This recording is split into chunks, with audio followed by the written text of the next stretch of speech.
Olá, seja bem-vindo ao Panorama. Você confere hoje reportagens com notícias e debates que marcaram a semana. Aqui, os direitos humanos e a cidadania são destaque. Fatos importantes para você ficar ligado no que movimenta o Brasil, sempre do ponto de vista de trabalhadores e de movimentos populares.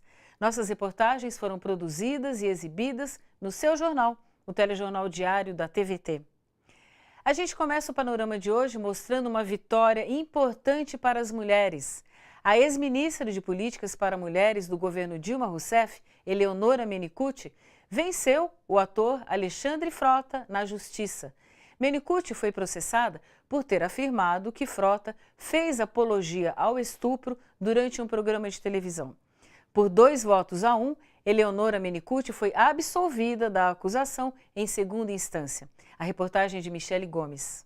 A violência contra a mulher não é o mundo que a gente quer. A ex-ministra da Secretaria de Políticas para as Mulheres do governo Dilma chegou ao Fórum João Mendes para o julgamento em segunda instância da ação judicial movida pelo ator Alexandre Frota e recebeu apoio de mulheres de diversos movimentos sociais reunidas em frente ao fórum. Nós temos que denunciar isso e apelar, para que a justiça seja feita, que o judiciário nesse país cumpra o seu papel de fazer justiça a quem comete crimes e não a quem denuncia esses crimes. Está aqui contra a cultura de estupro, dizendo não, expressando apoio à ministra Eleonora, é dizer não também a tudo que aconteceu há anos, há séculos aqui no nosso país contra as mulheres negras. Eu espero que o juiz e as duas juízas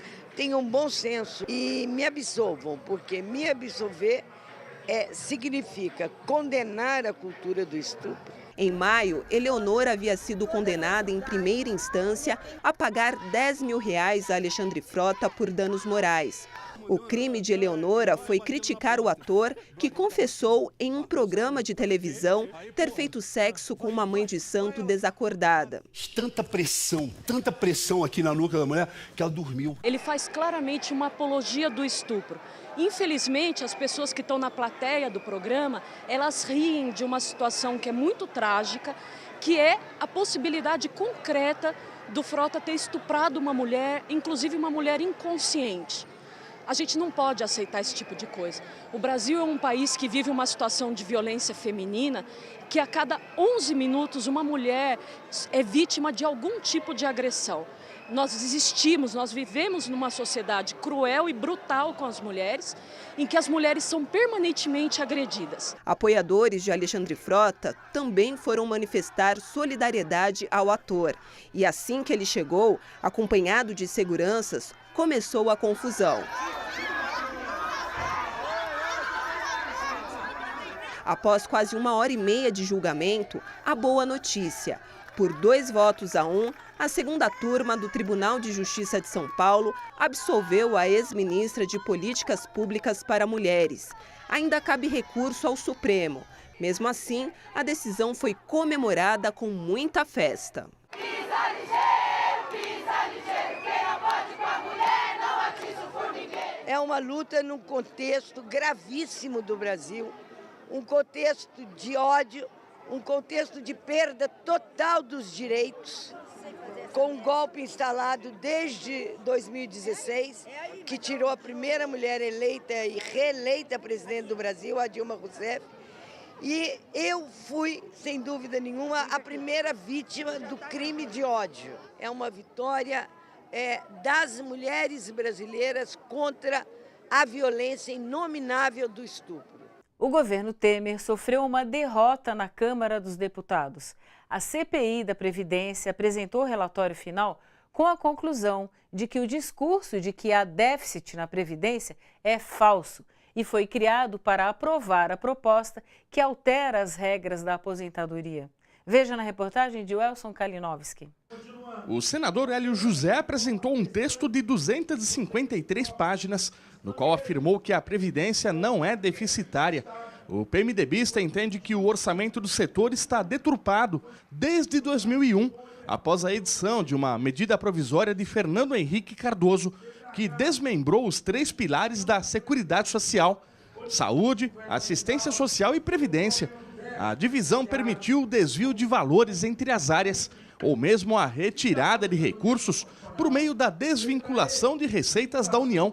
Não tem déficit e que a proposta colocada lá na Câmara dos Deputados, da forma que está, ela é lesiva, ela é antipatriótica, ela é antipovo e precisa ser renovada, que há sim é uma crise de gestão e uma crise governamental com relação à Previdência Social. Hélio José também destacou a dívida de grandes empresas brasileiras com a Previdência, valores bilionários que deixam de ser arrecadados por falta de apoio aos órgãos de fiscalização e cobrança. Como exemplo, o parlamentar citou a JBS, que deve 2,4 bilhões de reais. O presidente da CPI, senador Paulo Paim, acusou o governo federal de falta de interesse em cobrar as empresas e criticou os programas de recuperação fiscal, os refis. A dívida ativa hoje na União chega quase a R$1 trilhão, pronta para ser executada. O que nós queremos, via a CPI, criar instrumentos para essas cobranças, fazer que daqui para frente ninguém mais seja perdoado, que passe a mão, que não cobre mais multas e juros, e com isso nós temos certeza que a nossa Previdência, com esse ajuste na gestão, passará a ser efetivamente superavitária para as próximas décadas e décadas. O relatório final da CPI será votado em algumas semanas e poderá receber emendas antes de ser encaminhado para a análise do plenário. Paulo Paim entende que o resultado deve impedir a aprovação da PEC da Previdência, ou mesmo de propostas alternativas que já circulam nos corredores do Congresso. Nós queremos uma reforma para valer, e isto tem que ser feito ouvindo a sociedade, ouvindo aqui o trabalho da CPI, que nós vamos mostrar o caminho é da gestão. Juízes e advogados trabalhistas acreditam que, com a entrada em vigor da reforma trabalhista no dia 11 de novembro, deve acontecer uma verdadeira guerra jurídica no Brasil. O motivo é a dúvida sobre pelo menos 14 artigos da reforma que podem ser inconstitucionais. A reportagem é de João Miyagi. Juízes do trabalho consideram que vários itens da chamada reforma trabalhista não respeitam a Constituição ou convenções internacionais assinadas pelo Brasil. Por isso, cogitam não considerar a reforma nos julgamentos. Novas regras, elas são tão confusas e tão contraditórias que possivelmente as ações vão aumentar e haverá ainda uma discrepância de interpretações, porque é difícil se interpretar essas coisas tão contraditórias, e as ações vão aumentar.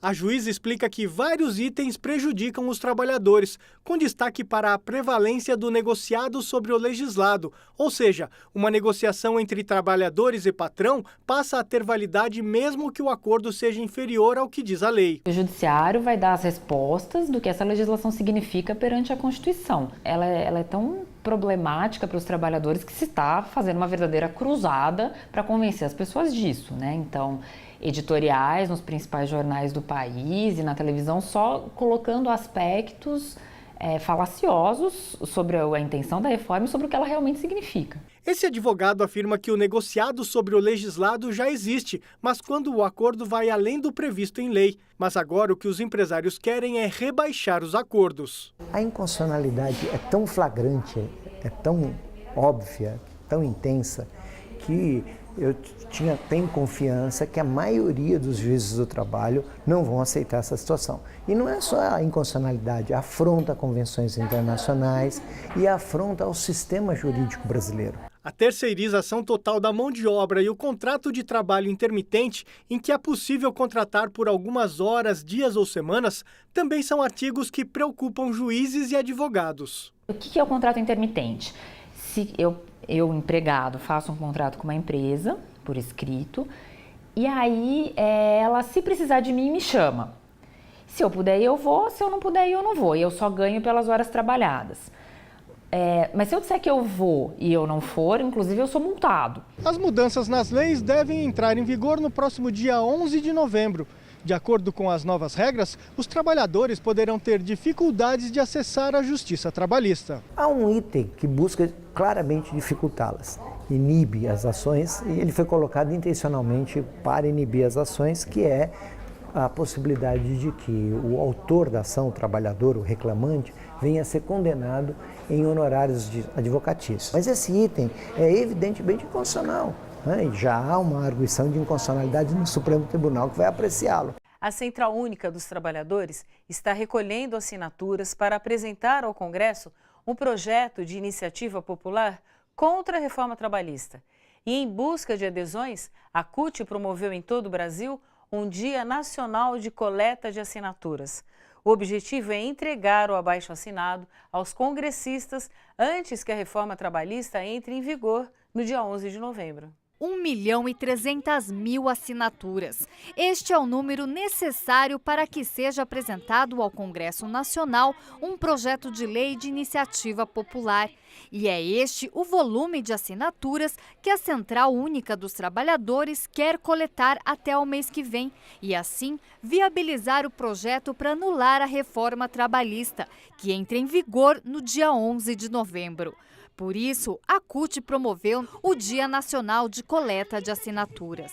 A gente tem coletado assinaturas em média, em 2 horas, 500, 700 assinaturas em locais definidos, né? Os sindicalistas aproveitaram para conversar com a população sobre os retrocessos que a reforma vai trazer aos trabalhadores. Os trabalhadores que entendem o que está acontecendo, o que está em risco, eles apoiam, assinam abaixo-assinado, eles levam abaixo-assinado para passar no departamento, para pegar em casa, para pegar no bairro, para pegar entre outras pessoas que apoiam também. O complexo do Banco Itaú, na zona sul de São Paulo, foi um dos pontos de coleta na capital paulista. Muita gente parou para assinar o documento. Eu assinei esse documento porque eu sou contra a reforma trabalhista que passou por um governo ilegítimo que estamos sofrendo desde o golpe de 2016. Eu acho que tem que ser discutido junto com a sociedade. E os trabalhadores só tendem a perder com tudo isso. A reforma ainda não entrou em vigor, mas o empresariado já está colocando em prática alguns itens. O trabalho intermitente, por exemplo, que é um dos pontos mais criticados pelo movimento sindical. A dona dos restaurantes Bob's, Spoleto e Balada Mix está oferecendo vagas com salário de R$ 4,45 por hora, com carga mínima de 5 horas de trabalho aos sábados e domingos. Nós fizemos as contas, né? Em média, se ele trabalhar todos os finais de semana, R$ 179. Nesse anúncio, por exemplo, não tem discriminado se ele vai receber o vale-refeição, se ele tem direito a um lanche nessa jornada de 5 horas. Não tem nada discriminado, então é quase um trabalho análogo à escravidão. Para a coordenadora da Comissão de Direito Sindical da Ordem dos Advogados do Brasil de São Paulo, derrubar a reforma trabalhista é fundamental porque ela já nasceu afrontando a Constituição Federal. Existe um problema no nascedouro da lei e dali você deriva outros, trabalho intermitente, custeio da entidade sindical.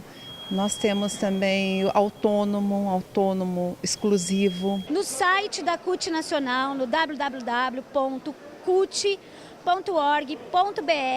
você pode imprimir, tem as orientações, pegue a assinatura com a sua família, com seus colegas de trabalho, tem o endereço da CUT onde você pode deixar e nos ajude nessa campanha.